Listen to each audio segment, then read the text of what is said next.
वंदे मातरम। स्वागत है आप सभी का। आज हम सीखने वाले हैं दो चर वाले रेखिक समीकरण क्या होते हैं और इन रेखिक समीकरणों को कैसे हल किया जाता है। रेखिक समीकरण युग्म क्या होता है, युगपत समीकरण क्या होता है और इन रेखिक समीकरणों के हलों की प्रकृति क्या होती है। तो चलिए शुरू करते हैं हमारे चैप्टर को और सीखते हैं सबसे पहले कि ये दो चर वाले रेखिक समीकरण क्या होते हैं। देखिए समीकरण क्या होता है। सबसे पहले हम देखते हैं कि कोई भी व्यंजक लिखा हुआ है हमारे पास, मान लीजिए 2x + 3 लिखा हुआ है, तो इस व्यंजक में अगर बराबर का चिन्ह लग जाए, मान लीजिए बराबर 0 या बराबर कुछ भी हो, तो ये बराबर का चिन्ह लगते ही ये बन गया हमारा समीकरण। क्योंकि समीकरण शब्द का मतलब ही है समीकरण, यानी कि समान करना, समान करना। और हमने क्या किया यहां पर 2x + 3 को समान कर दिया 0 के। इसलिए जब भी किसी व्यंजक में अगर बराबर का चिन्ह हमें मिल जाता है तो हम ये कह सकते हैं कि ये एक समीकरण है। तो ये तो हुआ हमारा समीकरण। अब बात करते हैं दो चर वाला रेखिक समीकरण। तो सबसे पहले हम ये देख लें कि रेखिक समीकरण क्या होता है। देखिए रेखिक समीकरण वो होता है जिस समीकरण की घात 1 होती है, जिस समीकरण की घात 1 होती है। यहां हम देख रहे हैं कि इस समीकरण की घात कितनी है, 1। अगर मेरे पास लिखा होता 2x² + 3x - 5 = 0, तो ये भी एक समीकरण है, लेकिन ये रेखिक समीकरण नहीं है। क्यों नहीं है रेखिक समीकरण? क्योंकि इस समीकरण की घात 1 नहीं है। इस समीकरण की घात कितनी है? इस समीकरण की घात है 2। आपको पता होगा कि समीकरण की घात क्या होती है। यह समीकरण है, इसकी घात 2 है। क्यों? क्योंकि इसमें चर राशि की अधिकतम घात कितनी है? 2। यहां देख रहे हैं x की घात 2, यहां x की घात कितनी है? 1। तो चर राशि की अधिकतम घात को हम उस समीकरण की घात कहते हैं। तो इस समीकरण की घात कितनी है? 2। और इस समीकरण की घात कितनी है? 1। ये एक चर वाला रेखिक समीकरण है। तो क्या ये दो चर वाला रेखिक समीकरण है? जी नहीं, ये भी एक ही चर वाला रेखिक समीकरण है, क्योंकि इसमें एक चर x को यूज किया गया है। चाहे 2 बार यूज किया गया हो कोई फर्क नहीं पड़ता, 2 से 3 बार भी यूज कर दिया जाए तो भी ये एक चर वाला रेखिक समीकरण कहलाएगा। तो दो चर वाला रेखिक समीकरण क्या होता है वो हम बाद में देखेंगे। पहले ये देखें कि इसे रेखिक समीकरण क्यों कहते हैं। देखिए जिस समीकरण की घात 1 होती है उसे रेखिक समीकरण कहते हैं। क्यों कहते हैं? इसलिए कहते हैं कि अगर इस एक घात वाले समीकरण से ग्राफ खींचते हैं तो ग्राफ खींचने पर एक सीधी सरल रेखा प्राप्त होती है। इसलिए एक घात वाले समीकरण को रेखिक समीकरण कहा जाता है। क्लियर? बाकी दो घात वाले समीकरण को द्विघात समीकरण कहते हैं। उसका कोई स्पेशल नाम नहीं है। यहां इसे एक घातीय समीकरण कह सकते हैं, लेकिन इसे द्विघात समीकरण कहते हैं और इसे हम कहते हैं रेखिक समीकरण, क्योंकि एक घात वाले समीकरण से ग्राफ खींचने पर हमें एक सरल रेखा प्राप्त होती है। तो यह हुआ हमारा रेखिक समीकरण। लेकिन हमें देखना है कि दो चर वाला रेखिक समीकरण क्या होगा। देखिए दो चर वाला रेखिक समीकरण वो होता है जिसमें दो चर यूज किए जाए और उसकी घात कितनी हो? 1। मैं लिखता हूं यहां पर 2x + 3y = 5। ये एक दो चर वाला रेखिक समीकरण है, क्योंकि इसमें दो चर हैं x और y। इसकी घात 1 है, इसलिए ये दो चर वाला समीकरण भी है और रेखिक समीकरण भी है। तो यह है हमारा दो चर वाला रेखिक समीकरण। आपको एक बात मैं और क्लियर कर दूं, किसी समीकरण में जितनी अज्ञात राशियां होती है, ये अज्ञात राशियां क्या होती है? हमारे जो भी चर हैं वो हमें पता नहीं है इनकी वैल्यू क्या है, या x की वैल्यू क्या है और y की वैल्यू क्या है। तो ये है अज्ञात राशियां। तो इन अज्ञात राशियों को हमें ज्ञात करना होता है। किसी समीकरण में जितनी अज्ञात राशियां होती है, उन अज्ञात राशियों को ज्ञात करने के लिए हमें उतने ही समीकरणों की आवश्यकता होती है। तो जब भी आप इन दो चर वाले रेखिक समीकरणों को देखेंगे, युग्म में देखेंगे। क्यों?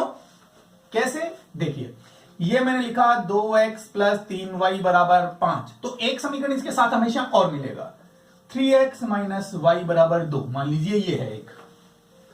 तो ये दोनों समीकरण युग्म में मिलेंगे। युग्म में क्यों मिलेंगे? क्योंकि इन दोनों को मिलाकर, यानी इन दोनों को सॉल्व करके ही हम x और y दोनों का मान ज्ञात कर सकते हैं। अगर किसी एक ही समीकरण से हम x और y का मान ज्ञात करना चाहें तो वो नहीं आ सकता। इसलिए हमेशा ये रेखिक समीकरण दो चर वाले एक युग्म में मिलते हैं। इसलिए इन दोनों समीकरणों को मिला के कहते हैं रेखिक समीकरण युग्म। रेखिक समीकरण युग्म कहा जाता है इनको। और इन्हीं को कहते हैं हम युगपत समीकरण। तो इन्हें युगपत समीकरण कह दीजिए, रेखिक समीकरण युग्म कह दीजिए, एक ही बात है। तो इन समीकरणों को सॉल्व करने के लिए ग्राफीय विधि भी यूज की जाती है, और भी विधियां हैं, वो हम देखेंगे बाद में।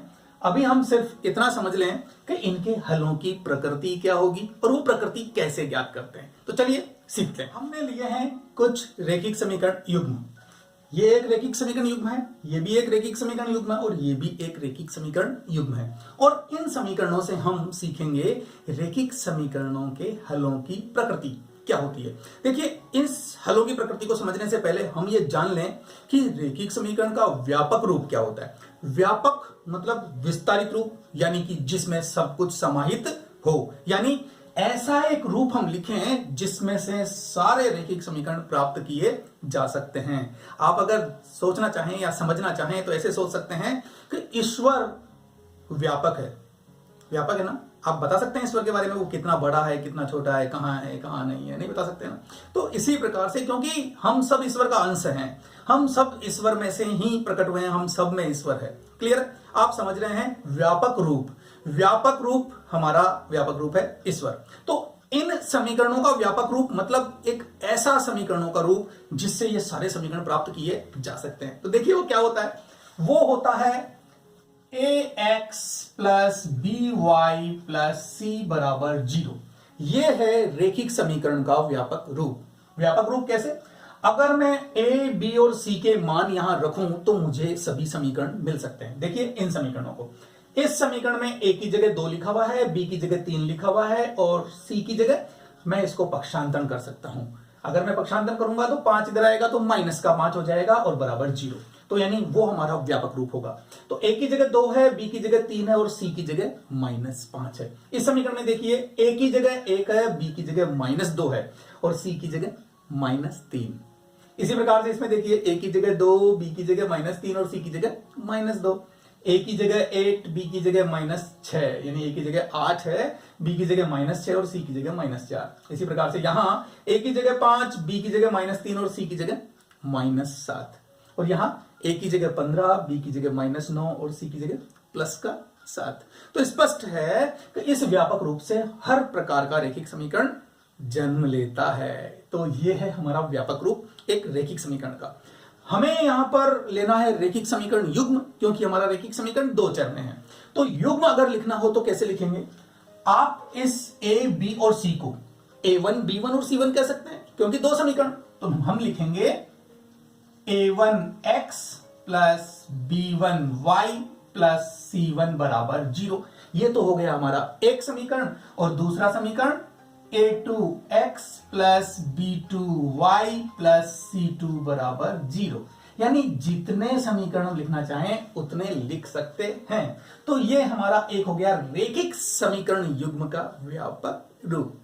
ये हमारा रेखिक समीकरण युग्म का व्यापक रूप हो गया। तो अब हम समझते हैं हलों की प्रकृति। तो हलों की प्रकृति में 3 पॉइंट हैं, तीनों पॉइंट आपको बहुत अच्छे से समझने हैं और याद रखने हैं। तो देखिए वो पॉइंट क्या है कि जब भी इन समीकरणों में हम देखते हैं कि x और y क्या है, x और y तो चर हैं और इनके गुणांक हैं, तो उन गुणांकों के अनुपात ज्ञात करके हम इन समीकरणों की प्रकृति समझ सकते हैं। इनके हलों की प्रकृति के बारे में कुछ कह सकते हैं, कुछ भविष्यवाणी कर सकते हैं। तो देखिए यहां x का गुणांक है a1 और यहां x का गुणांक है a2। तो अगर मैं x के गुणांकों का अनुपात लूं तो अनुपात क्या होगा? a1 अपॉन a2, यानी a1 बटा a2। और अगर मैं b1 बटा b2 का मान ज्ञात करूं, b1 बटा b2 यानी y के गुणांकों का अनुपात ज्ञात करूं, तो मुझे क्या प्राप्त हो सकता है? मुझे प्राप्त हो सकता है कि इन दोनों का अनुपात बराबर आए। या तो ये हो सकता है और या ये हो सकता है कि ये बराबर नहीं आए। तो हम सबसे पहले बात करते हैं कि a1 अपॉन a2 बराबर नहीं है। हमारी पहली कंडीशन ये है कि यदि a1 बटा a2 और b1 बटा b2 बराबर नहीं है तो हमें अद्वितीय हल मिलते हैं। क्या मिलते हैं? अद्वितीय हल। अद्वितीय हल का मतलब ऐसा कोई दूसरा नहीं, मतलब सिर्फ एक ही है कि आपको एक ही हल मिलेगा। आपको एक ही हल मिलेगा, कोई दूसरा हल नहीं मिलेगा इस रेखिक समीकरण युग्म का। कब? जब a1 अपॉन a2 और b1 अपॉन b2 बराबर नहीं है, यानी x और y के गुणांकों के अनुपात अगर समान नहीं है, तो आपको इन रैखिक समीकरण युग्मों का केवल और केवल एक हल मिलने वाला है। क्लियर? चलिए, इसके साथ हम ये भी देखेंगे कि अगर इनका ग्राफ खींचा जाए तो कैसा प्राप्त होगा। इनका ग्राफ प्रतिच्छेदी रेखा प्राप्त होगा, वो मैं आपको भी बाद में समझाने वाला हूं, तो हम ग्राफ की बात बाद में करेंगे, पहले सीधी सी हल की बात करते हैं। तो चलिए अब हम देखते हैं सेकंड कंडीशन। और दूसरी कंडीशन में क्या देखते हैं कि मान लीजिए a1 अपॉन a2 और b1 अपॉन b2 बराबर आ गया। यहां तो आया कि बराबर नहीं है, तो एक ये भी तो हो सकता है ना कि a1 अपॉन a2 बराबर हो b1 अपॉन b2 के, क्योंकि और बात तो हम इसके बाद करेंगे। अगर ये बराबर है तो फिर आपको c1 अपॉन c2 भी ज्ञात करना होगा। तो चलिए, अगर ये बराबर आ जाता है तो हम c1 अपॉन c2 भी ज्ञात करते हैं। और अब ये c1 अपॉन c2 दो कंडीशन हो सकती है कि या तो ये भी बराबर आ जाए या ये बराबर नहीं हो। तो हम पहले ले लेते हैं कि ये बराबर नहीं है, और तीसरी कंडीशन की भी बात साथ के साथ ही कर लेते हैं।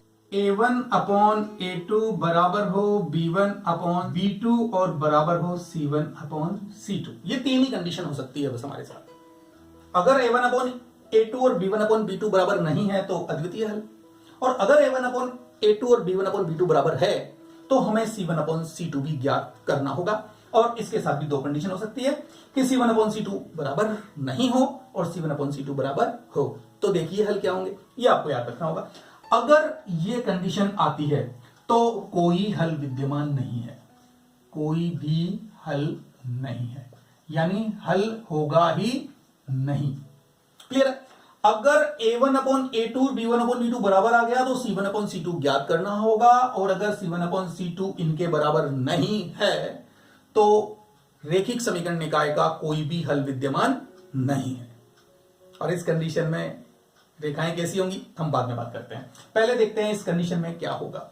अगर a1 अपॉन a2 और b1 अपॉन b2 और c1 अपॉन c2 तीनों के तीनों बराबर आ गए तो इसका मतलब है अनेक हल विद्यमान है, अनेक हल हैं।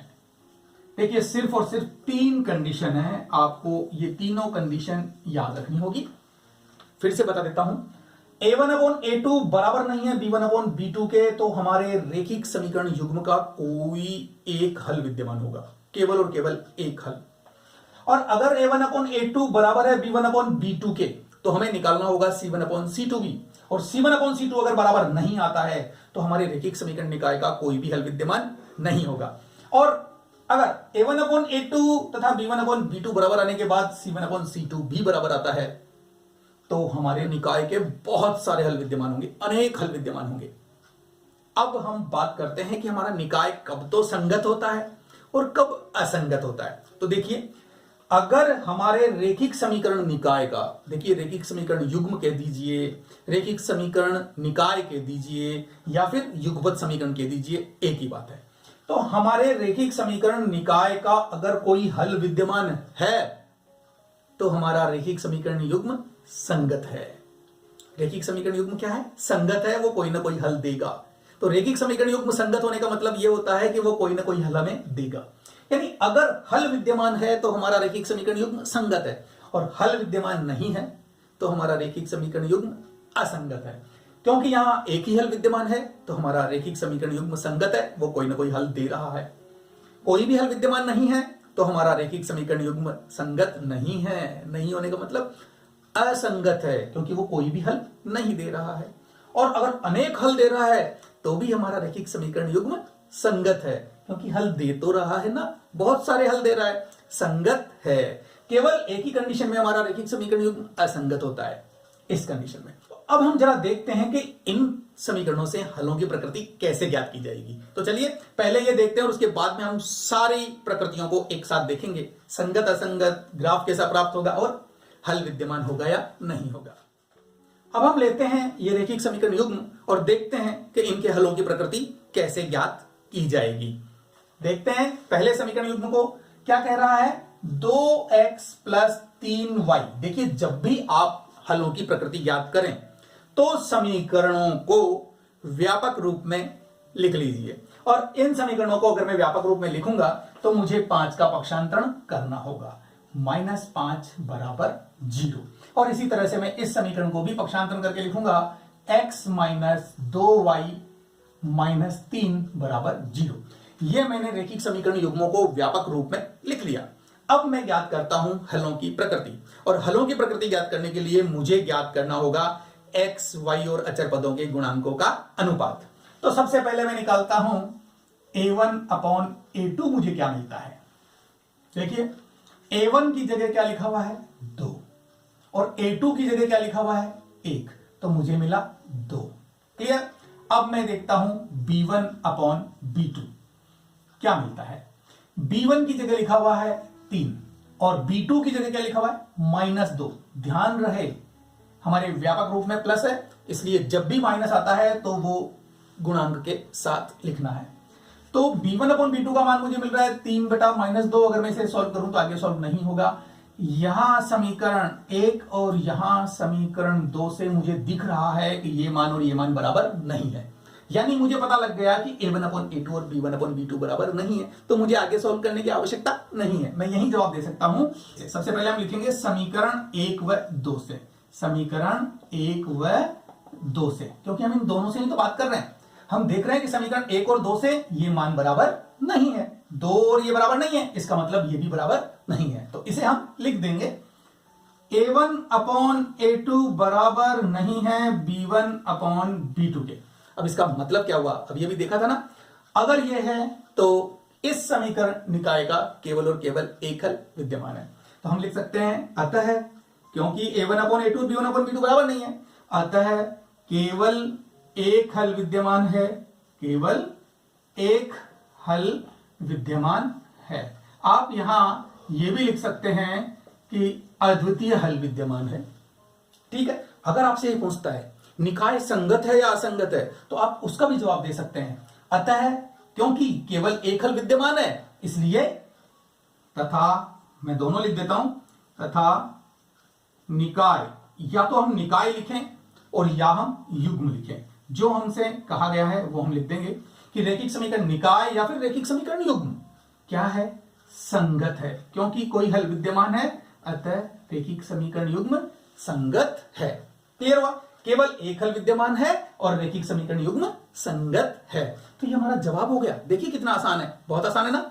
तो चलिए हम लेते हैं दूसरे समीकरण को और देखते हैं कि इसके हलों की प्रकृति क्या होगी। तो सबसे पहले मुझे मेरे ये दोनों समीकरण व्यापक रूप में लिख देने चाहिए, और देख रहा हूं कि व्यापक रूप में ही लिखे हुए हैं, तो मुझे एज इट इज लिख देना है इनको, और कुछ नहीं करना है। 8x माइनस 6y माइनस 4 बराबर 0। ये मैंने मेरे रेखिक समीकरण युग्मों को व्यापक रूप में लिख लिया। अब मैं चेक करता हूं इनके गुणांक, यानी x और y के गुणांकों के अनुपात। तो चलिए a1 अपॉन a2 निकालते हैं। सबसे पहले a1 अपॉन a2 x के गुणांकों का अनुपात है।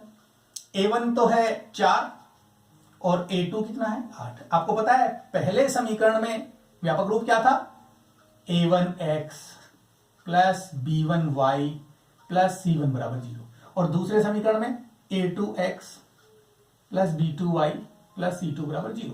तो जो भी पहले समीकरण में x के साथ लिखा है वो a1 है, और दूसरे समीकरण में x के साथ लिखा है वो a2 है। इसी प्रकार से जो y के साथ लिखे हुए हैं वो b1 और b2 है। सिंपल, बहुत आसान है। तो देखिए इसे सॉल्व अगर मैं करता हूं तो 4 एकम 4 और 4 दूनी 8, यानी मुझे मिल रहा है 1/2। ये मेरा हो गया समीकरण 1। इसी प्रकार से मैं निकालता हूं b1 अपॉन b2 क्या होगा। तो b1 की वैल्यू कितनी है -3, बताया ना, माइनस को साथ लेना है, और b2 की वैल्यू -6। अगर मैं सॉल्व करूंगा तो माइनस से माइनस कैंसिल हो जाएगा, 3 एकम 3 और 3 दूनी 6। देखिए काट के लिखना जरूरी नहीं होता है, आप डायरेक्ट सॉल्व करके लिख दें, अच्छा है, यही ज्यादा ठीक रहता है। ये मैंने इसे दे दिया समीकरण 2 नाम। और अब चलते हैं हम c1 अपॉन c2 के। क्यों? क्योंकि हम देख रहे हैं कि ये दोनों बराबर हैं, और जब बराबर हैं तो हमें c1 अपॉन c2 भी निकालना है। हम देख रहे हैं कि a1 upon a2 b1 upon b2 बराबर है यहां पर, तो हमें c1 अपॉन c2 निकालना है, वरना आवश्यकता नहीं थी। तो चलिए c1 अपॉन c2 भी हम निकाल लेते हैं। हम कौन सा परेशान होने वाले हैं। c1 का मान है -2 और c2 का मान है -4। देखा हूं माइनस से माइनस कैंसिल, 2 एकम 2 और 2 दूनी 4। ये लीजिए, आपको यहां क्या मिला, यहां पर भी 1/2 मिला। आप क्या देख रहे हैं, समीकरण 1 का रिजल्ट 1/2, 2 का रिजल्ट 1/2, 3 का रिजल्ट भी 1/2। मतलब क्या हुआ, तीनों के तीनों मान बिल्कुल बराबर है। तो हम ये कह सकते हैं कि ये बराबर है तो इसका मतलब ये भी बराबर है।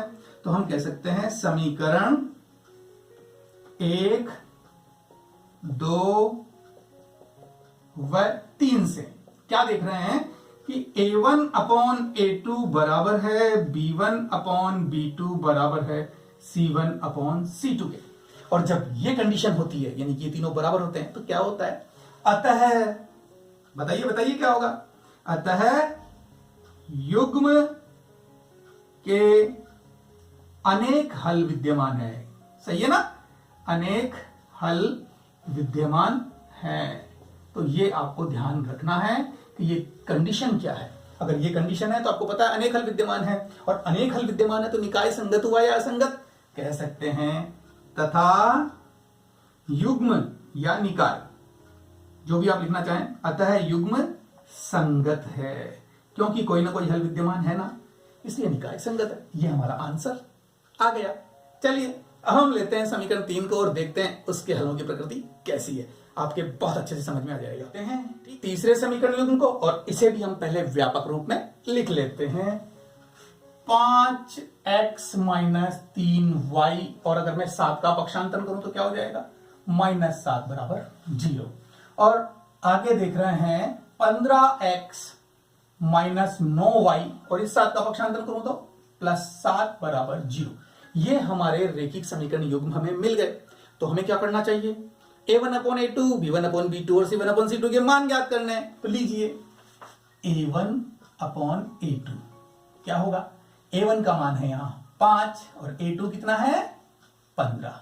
अगर मैं सोल्व करूंगा तो 5 एकम 5 और 5 3 15, मुझे क्या मिला?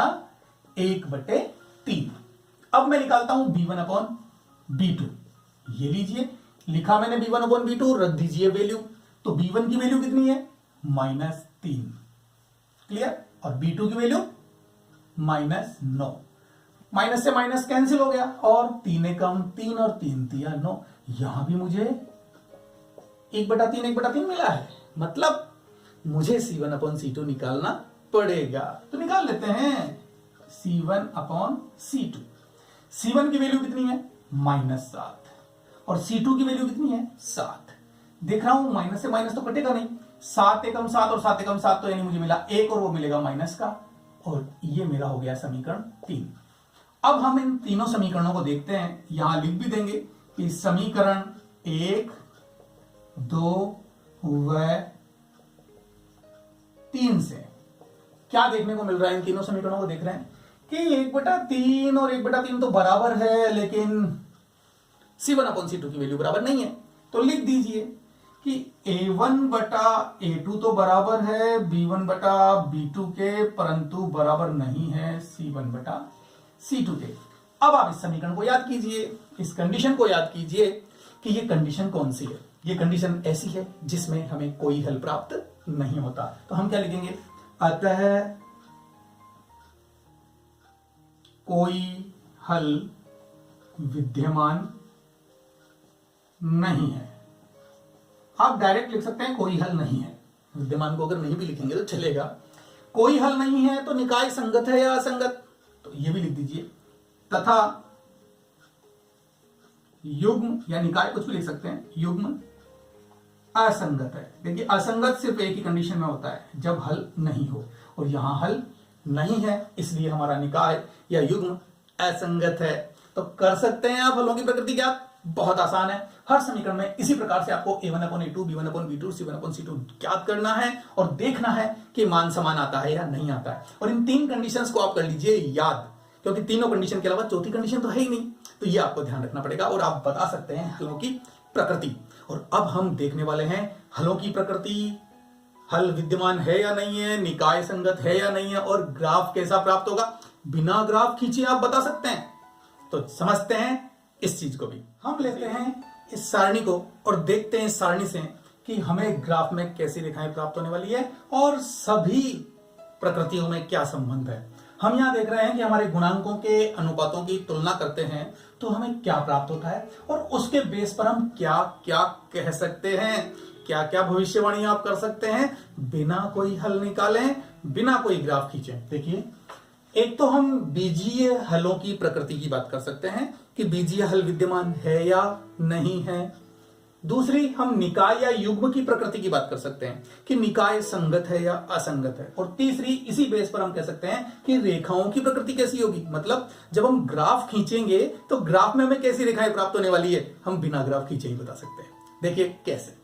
हम देख रहे हैं कि सबसे पहले अगर हमें गुणांकों के अनुपातों की अगर तुलना करते हैं तो a1/a2 is not equal to b1/b2 प्राप्त होता है। a1/a2 बराबर नहीं है b1/b2 के, तो अद्वितीय हल विद्यमान होगा, यानी केवल और केवल एक हल विद्यमान होगा, निकाय संगत होगा और प्रतिच्छेदी रेखाएं प्राप्त होगी।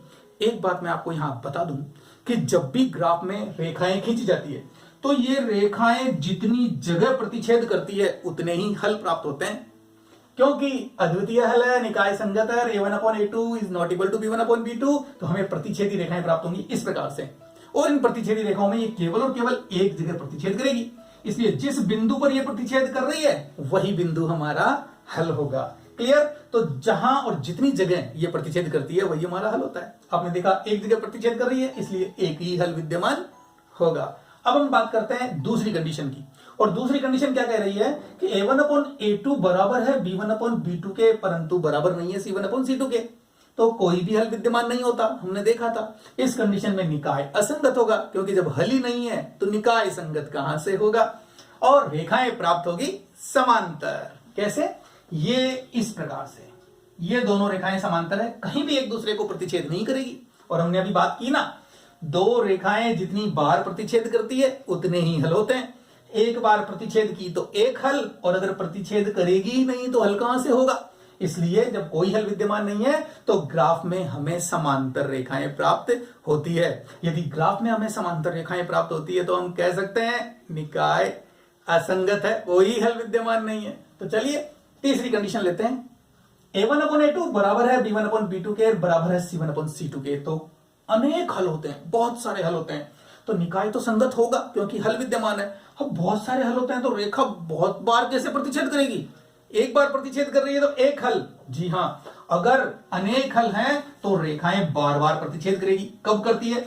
ये है हमारी एक रेखा, और अगर इस रेखा पर ही हम दूसरी रेखा खींच दें, मान लीजिए इसी रेखा पर हमने हमारी दूसरी रेखा भी खींच दी, देखिए बिल्कुल रेखा पर रेखा आएगी इस प्रकार से, ये जरा सा गलत हो गया। तो जब एक रेखा के ऊपर ही दूसरी रेखा आती है, अर्थात ओवरलैप होती है, अर्थात संपाती होती है, तो इसे हम कहते हैं संपाती। एक रेखा के ऊपर दूसरी रेखा अगर खींच दी जाए, यानी दूसरी रेखा भी उसी रेखा के ऊपर प्राप्त होगी, तो दोनों रेखाएं संपाती कहलाएंगी। और संपाती का मतलब ये तो हर जगह प्रतिच्छेद कर रही है, जहां दो रेखाएं मिल रही है उसी को तो प्रतिच्छेद बिंदु कहते हैं। और ये दोनों रेखाएं तो बहुत सी जगह मिल रही है, ये तो इस बिंदु पर भी मिल रही है, यहां पर, यहां पर, यहां पर, सब जगह मिल रही है। तो जितनी जगह मिल रही है उतने ही प्रतिच्छेद बिंदु, और जितने प्रतिच्छेद बिंदु उतने ही हल। इसलिए हम कहते हैं कि इस कंडीशन में अनेक हल विद्यमान होते हैं। तो आपके समझ में आया? बिल्कुल अच्छे से आ गया होगा। अगर आपके समझ में आया या नहीं आया, जो भी बात है कमेंट करके बताइएगा, ताकि मैं आने वाले वीडियो में इस चीज को और क्लियर कर सकूं। आपको वीडियो कैसा लगा? अच्छा लगा तो लाइक कीजिए, कमेंट कीजिए, शेयर कीजिए और सब्सक्राइब कीजिए यदि आपने अभी तक हमारे चैनल को सब्सक्राइब नहीं किया है तो। Okay, bye.